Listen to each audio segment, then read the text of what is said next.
Dans la communauté crypto, on n'entend parler que de ça. Des dizaines d'institutions financières, dont des mastodontes comme BlackRock, ont déposé leurs demandes pour pouvoir émettre des ETF qui suivent le prix du Bitcoin. Qu'est-ce que ça va bien pouvoir changer pour notre écosystème ? C'est à cette question que nous allons répondre dans la vidéo de cette semaine. Et pour y répondre, nous allons voir trois choses. Qu'est-ce qu'un ETF ? Pourquoi y a-t-il autant d'institutions financières qui souhaitent en émettre ? Qu'est-ce que ça va changer à l'avenir ? Tout d'abord, il est nécessaire d'expliquer ce qu'est un ETF. ETF signifie Exchange Traded Funds et peut être traduit par fonds négociés en bourse. Il s'agit d'un titre financier qui réplique les performances d'un ou plusieurs actifs. Ces actifs sur lesquels on peut émettre des ETF peuvent être des matières premières comme l'or ou le pétrole, des secteurs industriels comme l'informatique ou le pharmaceutique, des indices boursiers comme le CAC 40 ou le SP500 ou encore, dans le cas qui nous intéresse, des crypto-monnaies. Si les ETF intéressent autant, c'est parce qu'ils offrent aux particuliers et aux professionnels un moyen efficace de diversifier leurs investissements. De plus, il est possible de s'en procurer aussi facilement que des actions d'entreprise. Mais là où les ETF prennent une toute autre dimension, c'est pour les institutions financières comme les banques ou les gestionnaires d'actifs. En effet, les institutions financières doivent obéir à une certaine réglementation qui est définie par le régulateur des marchés financiers propre à chaque pays. Par exemple, nous avons en France l'autorité des marchés financiers, l'AMF. Aux États-Unis, nous avons plusieurs régulateurs comme la Commodity Futures Trading Commission, CFTC, qui supervise les matières premières, ou encore la Security and Exchange Commission, la SEC, qui supervise des titres financiers comme les actions ou les ETF, justement. Pour les institutions basées aux États-Unis, les ETF sont le seul moyen de s'exposer à toute une série d'actifs, et cela pour deux raisons. Les institutions doivent obéir à des standards de comptabilité, et les ETF sont des produits financiers standardisés. Les ETF impliquent des normes vis-à-vis de la conservation des actifs pour être sûr que l'argent ne soit pas utilisé n'importe comment. Or, il se trouve que le marché des cryptos est très volatile et que les fonds mobilisés sont considérables. Une mauvaise gestion pourrait avoir des conséquences dramatiques, d'où l'obligation légale d'investir en crypto-monnaie via des ETF pour ces institutions et gestionnaires de fonds. En soi, investir dans des ETF indexés sur les crypto-monnaies est loin d'être une idée nouvelle.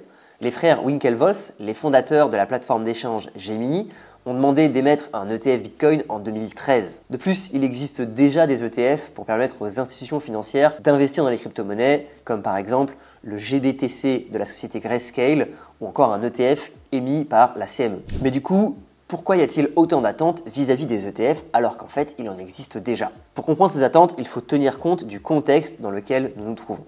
Les ETF existants sont archaïques. Très peu de GBTC sont disponibles à l'achat et à la revente, et les ETF émis par la CME comportent beaucoup d'intermédiaires qui prennent chacun leur petite commission. Ensuite, pour qu'une institution financière puisse émettre un ETF, il faut l'approbation de la SEC. Les ETF de Grayscale et du CME sont approuvés par la SEC car ils étaient basés sur des produits dérivés, c'est-à-dire qu'ils ne détenaient pas directement du Bitcoin. Il y a un peu d'alchimie financière pour bien comprendre le fonctionnement et cela pourrait faire l'objet d'une vidéo en tant que telle. Mais globalement, ces ETF sont censés reproduire la performance du Bitcoin sans en détenir directement. Mais il existe une autre façon de concevoir des ETF qu'on appelle les ETF au comptant ou les ETF spot, qui permet de détenir directement des BTC et de suivre le prix du marché. Les ETF spot possèdent de nombreux avantages par rapport aux ETF existants.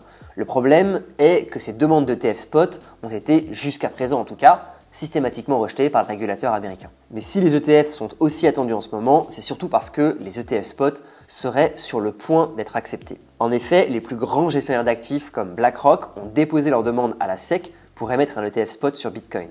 Et il faut savoir que sur les 576 demandes d'ETF qui ont été proposées au total dans l'histoire de BlackRock, une seule a été refusée. En plus de BlackRock, qui est le plus grand fonds du monde, plusieurs dizaines d'institutions financières ont déjà déposé leur demande. La garde des BTC serait aujourd'hui assurée par Coinbase, la plateforme d'échange de crypto-monnaies qui est aujourd'hui le plus intégré au monde financier. L'approbation de ces ETF n'est pas encore actée, mais les premières réponses sont attendues au cours du mois de janvier. Ces derniers jours, quelques rumeurs affirment que la SEC refuserait ou au moins retarderait l'approbation de ces ETF et ces rumeurs ont sans doute participé à la correction que nous avons pu voir sur les cours des cryptos qui est toujours un peu sensible à ce genre de nouvelles. Qu'est-ce que ça va bien pouvoir changer à l'avenir ? Avec tous ces moyens mis en place, les ETF spot représentent l'opportunité à toutes les institutions financières d'investir dans les crypto-monnaies. Ainsi, les crypto-monnaies ne seront plus un secteur de niche, mais une nouvelle classe d'actifs à part entière dans le monde économique que nous connaissons. Par ailleurs, cette orientation fait débat au sein de la communauté crypto. Pour certains, c'est une bonne nouvelle car la blockchain présente des avantages évidents par rapport à la finance traditionnelle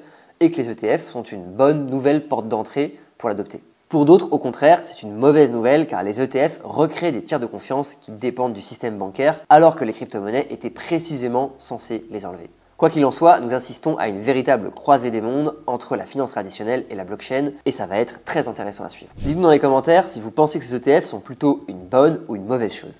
Si vous souhaitez rejoindre les quelques 1600 personnes que nous avons formées, nos prochaines sessions débuteront le 22 janvier pour la blockchain et le 29 pour l'IA. Nous avons des webinaires d'organiser la semaine prochaine, tous les liens sont dans la description. N'hésitez pas à nous dire dans les commentaires ce que vous avez pensé de ce format et à nous laisser un like, ça fait toujours plaisir. Je vous dis à vendredi prochain pour un nouveau débrief de la semaine. C'était Jérémy Wauquiez pour Alira, à très bientôt.